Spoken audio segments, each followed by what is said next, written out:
De fato, as redes sociais promovem aquilo que é o discurso de briga, de conflito, de confusão e tudo mais. A gente pega exemplo tanto do Renan Santos quanto a gente aqui em Alagoas. Proposta não dá voto, proposta não dá engajamento. No final das contas, se você produzir um conteúdo de briga, de ataque, isso é o que vai engajar na rede social. Aí a gente pode discutir se o problema está na rede social ou está nas pessoas que estão acompanhando a rede social. Mas, de fato, no final das contas, quem tenta fazer um trabalho de fato não é recompensado com voto ou com like em rede social. Então, a gente precisa, de fato, tentar conciliar as duas coisas. Tem que ter o espetáculo, tem que ter a crítica, tem que ter a observação, mas também tem que ter o trabalho, que no final é a parte mais importante. É só a gente marcar uma caminhada ali, rapaz, vai dar muito. Agora, que é inclusive uma coisa assim, eu não sou contra você fazer um espetáculo na política, porque isso de fato vai chamar atenção para alguma coisa. Eu sou contra, e a gente do movimento, do partido também é contra você só fazer o espetáculo. Você só vai fazer o vídeo, só vai fazer o corte, mas no final das contas você não vai fazer nada além disso. Que no final das contas talvez a gente esteja caminhando para uma política. A gente está deixando de ser uma política oligárquica de família para passar para ser uma política tão midiática que a gente está criando mais estrelas e influencers do que de fato gestores. Que a gente está indo praticamente em contrapartida a outros países, né? Você lembra... Na questão da política não tem a questão da popularidade, que tem que ter. Você tem que aparecer, não tem jeito. Entendeu? Agora onde você vai ter o limite disso. Agora pegando um gancho assim da fala de vocês, que eu acho bonito, a juventude, o pessoal novo, tem essa questão de não, de acordo com nossos termos, e de assim a gente dá certo, estamos no caminho certo. Muito bem, é legal isso aí, entendeu, Saulo? Agora, assim, com o tempo, eu acho que principalmente na política, a gente vai mudando esse pensamento. A gente vai ficando mais velho, a gente vai ficando um pouquinho mais flexível. Vou dar um exemplo.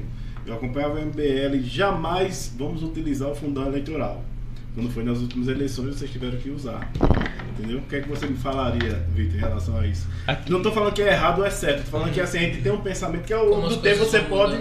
É questão de negociação, entendeu? Não, de acordo com nossos termos, entendeu? Fica meio ditatorial, né? Vamos dizer assim, né? É bom ouvir as partes. E essa crítica também, né? De que há um... Acho que foi um dos primeiros ataques fora de bolhas específicas foi essa questão do fundo eleitoral. Do fundão, né? Que, aqui, vamos no seguinte, o MBL já tem mais de 10 anos. A gente sempre seguiu uma linha e é normal a gente mudar. Tanto é que o Renan algumas vezes já falou sobre a questão do tempo da pandemia, já falou vários pontos aqui em específico que mudou essa trajetória. Não, já falou, nós vamos tomar o poder. Não, isso é normal. Foi, já falou assim, igual o Zé Disseu. Não, vamos chegar ao poder. Vamos chegar, e tem que ser assim mesmo, porque senão se for só, não porque nós somos certos e corretos, não sei o que, o jogo da política é diferente. Eu acho que a moralidade da política e a virtude da política é diferente da vida real. É um teste. Né? Lá dentro... É tanto que Maquiavel, foi até Maquiavel, realmente que ele foi político e ele escreveu O Príncipe em relação à questão da... Um parêntese importante só é que a gente continua... Não dá pra ser certo demais na política. A gente continua... a gente não mudou de posição em relação à existência do fundo eleitoral. A gente continua se posicionando contra a existência do fundo eleitoral. E todas as vezes que entra em votação se vai haver ou não fundo eleitoral, a gente se posiciona contra, né? A questão que a gente, e aí que o André vai falar melhor, é a questão da utilização.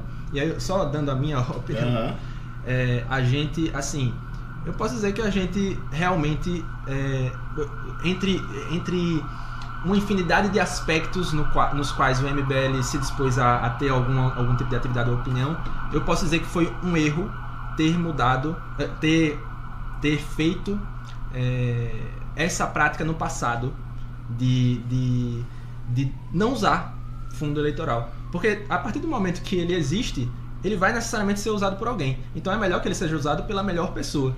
E naturalmente a gente acha que dentro dessas características que a gente estava citando aqui, nós somos os melhores a serem a utilizarem. Tem uma questão aí, pode falar, Ronaldo. Se a gente pegar, por exemplo, aqui em Alagoas, o nosso contexto aqui para as eleições desse ano para deputado federal, citando nomes, o filho do Arthur Lira, o Álvaro Lira, ele vai ser lançado a candidato a deputado federal, né? Pré-candidato a deputado federal, e ele vai ter ali mais ou menos ali na campanha dele, agora de fundo eleitoral, uns 5 milhões de reais para ser gasto. Enquanto a gente aqui vai ter zero, não vai ter nada. No máximo vão lhe pagar uma coca. Pagar uma coca e um pão com rato, velho. E a gente tá aqui só na garra, não vai ter dinheiro, não vai ter nada. De fato, a gente no passado falou muito sobre não usar fundo eleitoral, só que, na realidade, como é que a gente vai competir com contra o Arthur Lira, por exemplo, só tô dando um exemplo, só. Como é que a gente vai competir contra o Arthur Lira que vai ter 100 milhões de reais para gastar em campanha aqui, a gente tem uma coca e um pão com rato aqui, sabe? E vamos, a gente tem que colocar a discussão na mesa no seguinte ponto. Quando a gente vai falar de grandes estados, existe muita possibilidade e isso até casa, como você falou, na questão de políticos que são influencers, tipo o Nicolas. O Nicolas, mesmo se ele não usar fundo eleitoral, ele ganha. Agora, pega o Ronald. Pela popularidade dele. Pela popularidade, o quanto ele consegue se filtrar por conta de rede social. Agora, a questão é o seguinte, o Kim protocolou, se eu não me engano, foi uma PEC para o fim do fundo, se eu não me engano. Ele tem essa posição e ele trabalha para que isso aconteça. Agora, quem votou aumento, quem propôs e quem votou a favor foram bolsonaristas e petistas. Aí vem sempre esse discurso moral, não se deve... Cara, eu concordo. Eu acredito que deveria haver um investimento privado, mas existe problemas nisso, convenhamos, existe o problema do investimento privado. E, eu sou a favor de um fundo extremamente baixo, limitado para realmente haver a campanha. Mas vamos lá. O MBL pregou muito contra o fundo eleitoral, verdade, no momento em que o fundo não era tão gigantesco e uma situação específica de Brasil. O fundo era menos de 1 bilhão, me corrija se eu estiver errado. Para todos os partidos. Para todos os partidos. Chegou um cara, propôs um aumento, as bases votaram a favor. Aumentou, se não me engano, para 4. Aumentou acho que para 3,5, depois aumentou para 5. A última vez que aumentou, inclusive, foi um deputado de Alagoas que propôs o pedido, que é o Isnaldo Bulhões, que ele é daqui do Santana de Ipanema, ele que propôs o último aumento. E ficou de uma forma muito difícil competir. Aí tem muita gente que diz, vocês são hipócritas e tudo mais. Não, a gente mantém o discurso. A gente não está dizendo, você está usando, você não deve usar e nós sim. Não, nós apenas moderamos o discurso da forma correta. Antes era possível ter uma disputa, porque era um valor pequeno para todos. Agora, o próprio PL e o PT tem mais de 1 bilhão. Nós somos um partido nanico, o Ronald vai concorrer recebendo um pão de rato e uma coca, que ele mesmo falou. É muito pouco. Dessa questão, sabe, que eu falo pra você, tem que cuidar nesse discurso dessa nada, eu nunca vou fazer. Entenda como você foi nesse sistema, porque as circunstâncias mudam, o jogo muda, entendeu? E a gente tem que, principalmente na vida e na política, se adaptar, porque senão você não tem... Eu concordo com a observação. Senão fica o Enéas, né? Uma competência maior do mundo, mas aquele... Eu concordo. Deixa eu só interromper você. A gente pode pegar, por exemplo, o exemplo da Argentina. Eu falei exemplo 2 vezes. A gente pode pegar o exemplo da Argentina, que o Milei tinha toda uma campanha ali de acabar com o fundo eleitoral lá. Ele virou presidente e realmente acabou com o fundo eleitoral da Argentina. Mas pode continuar aí que você está falando. Eu concordo com você. Entendeu? Que realmente. Não é uma crítica a vocês, entendeu? Não, eu entendo quem puxa esse ponto, eu entendo. Eu entendo completamente. Vocês exageraram no ataque e tudo mais.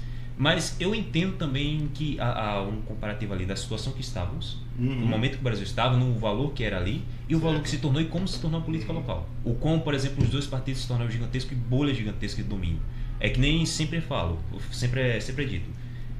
O Ronald falou que o filho do Arthur Lira vai concorrer, a pré-candidatura dele, candidatura, na faixa de 5 milhões.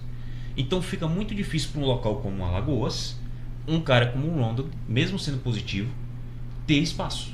Porque como vai ser a divulgação do Ronald? Assim como acontece, existem... Vamos falar em termos limpos, a compra de voto, seja de que forma for. Supostamente uma certa compra de voto. E também a questão do uso direto, por santinho, seja pagar engajamento. Não estamos dizendo que o Arthur Lira compra voto. Não estou dizendo que o Arthur Lira compra voto. Então, existe o poder está centralizado em mãos específicas, que infelizmente são negativas. O cerne da crítica foi nisso aqui. Infelizmente, aí eu concordo com o vosso senhor no que disse, que realmente envelheceu como leite.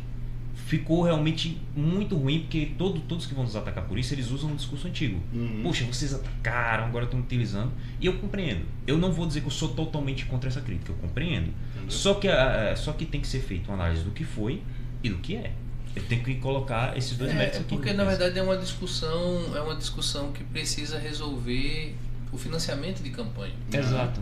O financiamento de campanha no Brasil não é bem resolvido, é muito distorcido.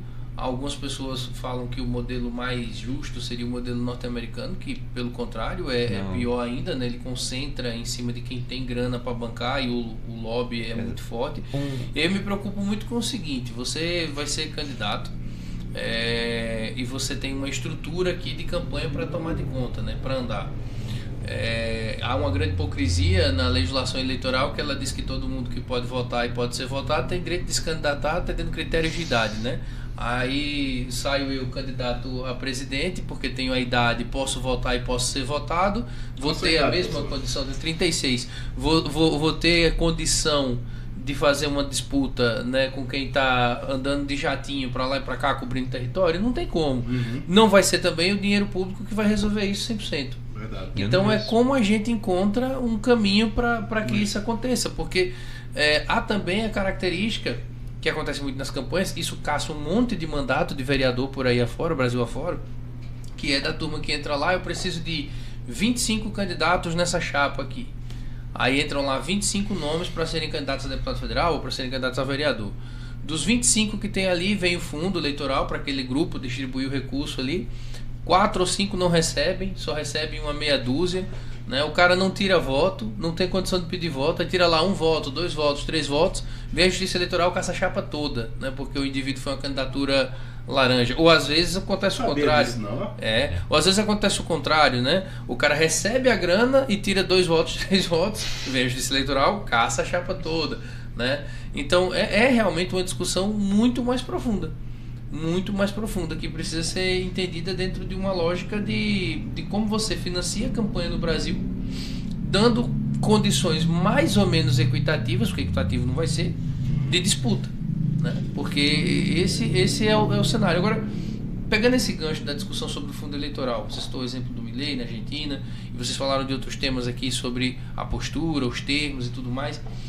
Vamos fazer um exercício aqui de futurologia, né? Para quem é professor de história como eu, isso é péssimo.